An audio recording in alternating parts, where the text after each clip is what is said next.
રાજ્ય પર કુદરતનો પ્રકોપ ત્રાટક્યો છે, જ્યાં હજારો ગુજરાતીઓના ઘર અને ધંધા આવેલા છે.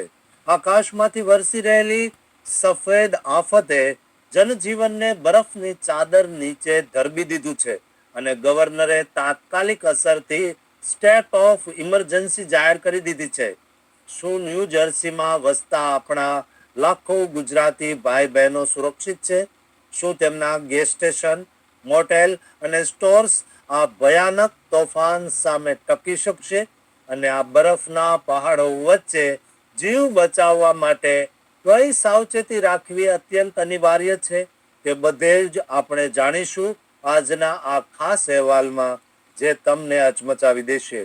ન્યૂ જર્સીના ગવર્નર મિકી શેરીલે 24 જાન્યુઆરી 2026ની સાંજે 5 વાગ્યાથી તમામ 21 કાઉન્ટીઓમાં ઇમરજન્સી લાગુ કરી દીધી છે, કારણ કે કુદરતનું રૌદ્ર સ્વરૂપ જોવા મળી રહ્યું છે.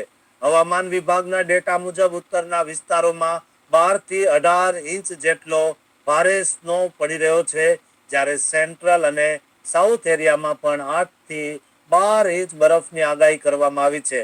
ઠંડી એટલી કાતિર છે કે તાપમાન ફ્રીઝિંગ પોઈન્ટથી ઘણું નીચે જતું રહ્યું છે. બરફ પડવાની ઝડપ કલાકના 2 ઇંચ સુધી પહોંચી ગઈ છે.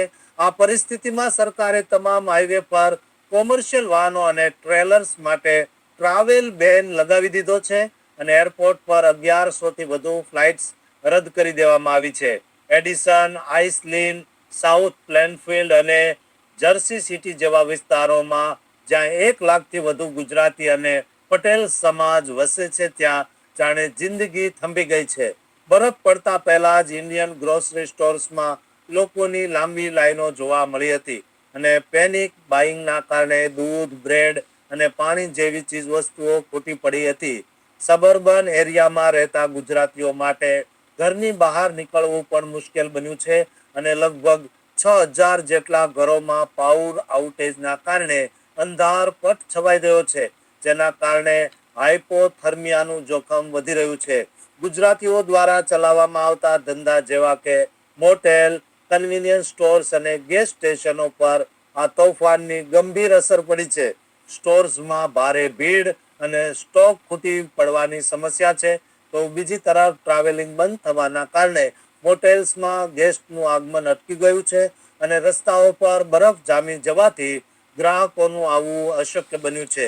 આ મુશ્કેલ સમયમાં જીવ બચાવવા માટે ન્યૂ જર્સીના ઓફિસ ઓફ ઇમરજન્સી મેનેજમેન્ટ દ્વારા સલાહ આપવામાં આવી છે કે દરેક વ્યક્તિએ ઘરમાં જ રહેવું જોઈએ અને 3 દિવસ ચાલે તેટલી ખાવા પીવાની અને દવાની ઇમરજન્સી કીટ તૈયાર રાખવી જોઈએ. ઠંડીથી બચવા માટે ગરમ કપડાના અનેક લેયર્સ પહેરવા અને ગેસ ગ્રીલ કે જનરેટરનો ઉપયોગ ક્યારેય ઘરની અંદર ન કરવો, કારણ કે તેનાથી કાર્બન મોનોક્સાઇડ પોઈઝનિંગનું જોખમ રહે છે.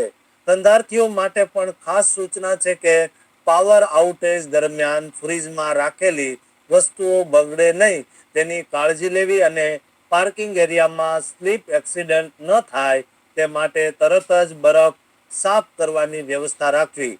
આ સ્નો શોવલિંગ કરતી વખતે પણ ખૂબ ધ્યાન રાખવું જરૂરી છે, કારણ કે વધુ પડતો શ્રમ હાર્ટ એટેકનું કારણ બની શકે છે. ન્યૂ જર્સીનો આ સ્નો સ્ટોર્મ અત્યારે ભલે કઠિન લાગતો હોય, પણ જો યોગ્ય સાવચેતી રાખવામાં આવશે અને પડોશીઓ તથા વડીલોની સંભાળ રાખવામાં આવશે તો ચોક્કસપણે આપણે સુરક્ષિત રહી શકીશું. તોફાન બાદ નુકસાનના ફોટા અને વિડીયો લઈને ઇન્સ્યોરન્સ ક્લેમ કરવાની પ્રક્રિયા પણ તરત જ શરૂ કરી દેવી હિતાવહ છે.